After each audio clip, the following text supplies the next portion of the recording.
Good day, everyone, and welcome to the GMologist Presents. We are continuing, Streamroller and I, Hello. with our RPG A Day 2025 mini podcasts, videos, what have you, kind of shorts. And today is Do you know day what, six. Carl? What? We are about to overcome Yes. the obstacle of trying to figure out what to talk about. And that is our prompt, overcome, which is also very interesting, right? Overcoming challenges in our games that we throw at people, me as a GM, or overcoming the challenge that the GM dishes out upon you as a player. So what kind of, Or as a player, overcoming the odds of either the character that you rolled up doesn't fit the scene well and you have to work within the parameters of the game, or you walked into like a one-shot game and you had to pick a character that you don't know and you had to overcome how you're going to play a character you've never played before. yeah, that's true. Like in a one shot, how are you gonna settle into this character if it's a new game, especially overcoming the challenge of learning a new game? Can I give you an example? Yes, go ahead. Okay, in our AD&D game, I'd never played a magic user before.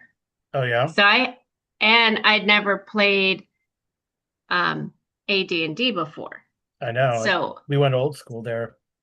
very old school. So not having the ability to pick certain things, I had to overcome. Okay, I I can have a pet that I can use with my magic spell, but I didn't get to choose it.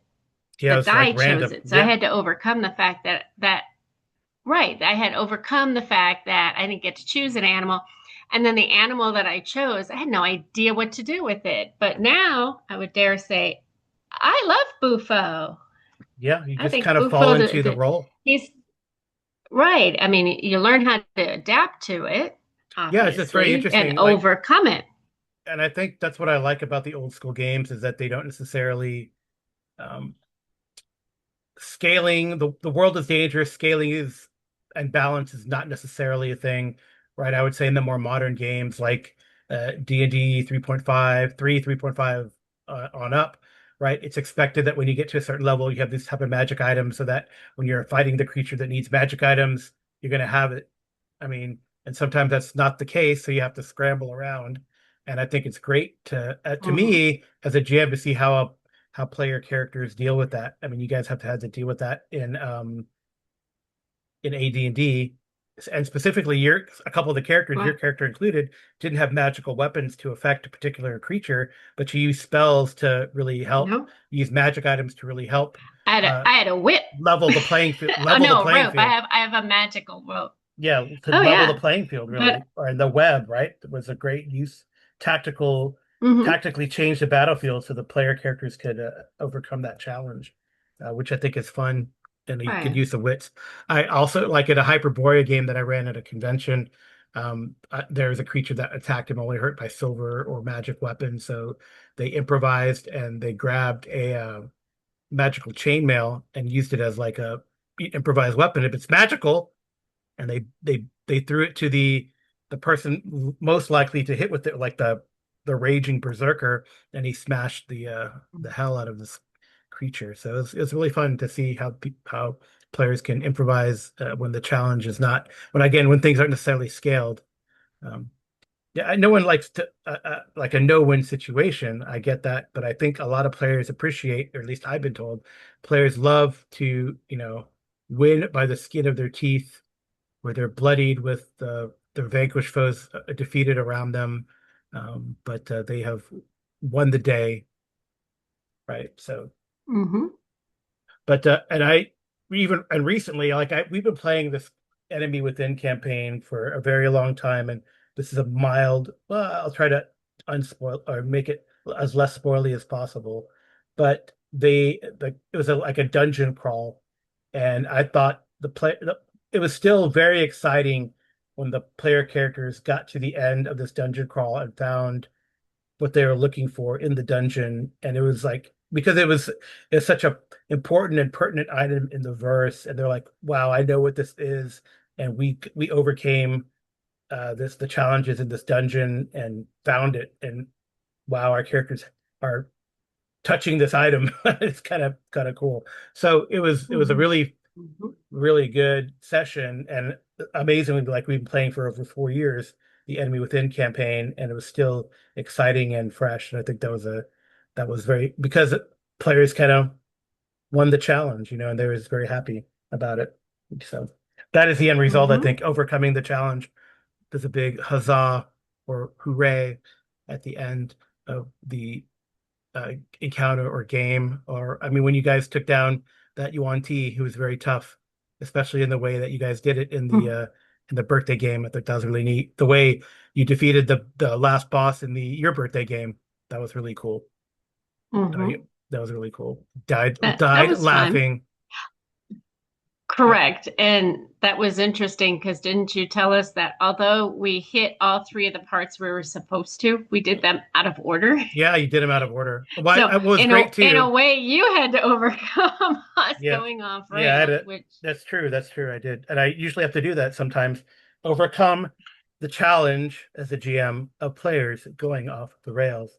But I thought it was neat about your birthday game is that when a player is getting a little frustrated because all the spells were being saved by the big bad because he had like a magic resistance ability, and he finally got a spell through, and it was a pretty powerful spell for that level, and just incapacitated him so that the stabby roguey guy was able to finish him off. So I thought that was really good. Mhm. It was really good. Absolutely. Or on we have to dial it all the way back to free RPG day when they were handing out the modules, and I think it was Oh, right. White Castle or White Rock It was or a Castle White Rock Yes, I was prologue. getting there.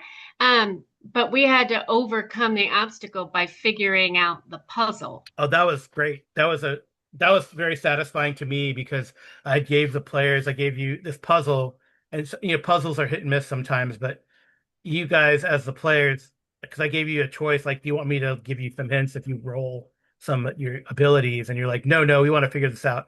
So you kind of wrote down the hints, discussed amongst yourselves, and figured out how to overcome this puzzle, which I thought, beat that Mhm. challenge, which is kind of nice. It was very Because, satisfying to see that to me as a GM. oh yeah, I mean, sometimes the best part of playing a game is overcoming our own personal obstacles that we put there. Hmm. Like, oh, Hmm. I'm too tired. I don't want to pay that much attention to solve a riddle. Or I don't know that I'm smart enough to figure that riddle out. Or I don't know this character well enough to play it. Yeah, but it was a team effort. It's a team effort. We had like a brand new Mhm. player who'd never played before, only heard about it and seen it, and I thought that was really good. It was really neat to for that to happen, right? So, Right. I think my point was that it's not always overcoming obstacles in the game, but mm, overcoming obstacles that we as people have. that's true. Yeah, sometimes there's trepidation when we meet a new group, you know, right? Or not even just that. You've had a bad day at work and you want to overcome your frustration and anger and get it out. And in a game you can do that. Yeah, this is true. So it's not just overcoming in a game, but sometimes it's overcoming personal situations So by sometimes gaming can be therapeutic. I guess we're gonna have to draw in the arcane alienist for a discussion about that. or Dr. Phil. We could just No, call Dr. Phil. not Dr. Phil. All right. They Okay. can comment down below if they think we should No, call Dr. Phil. he's not. He lost his license apparently. All right. Anyway, he's just a TV personality, but I was just we know joking. some real psychologists who can really help with that or analyze the Well, I would psychology. think that he believes that as well because he also games. Probably the arcane alienist. You mean? Yes, Yep. Okay. Well, shout we out to have the arcane we alienist. we have Dr. Arcane Alienist. Yep. Many Although doctors, that is a whole huge mouthful. So we're gonna just have to call him doctors. Doctor. Yep. I don't know. Okay. Well, Anyways, that should be it for now. We are rambling. we are. All right. I'll talk to you soon. All right, good night. Good rolling. Bye bye.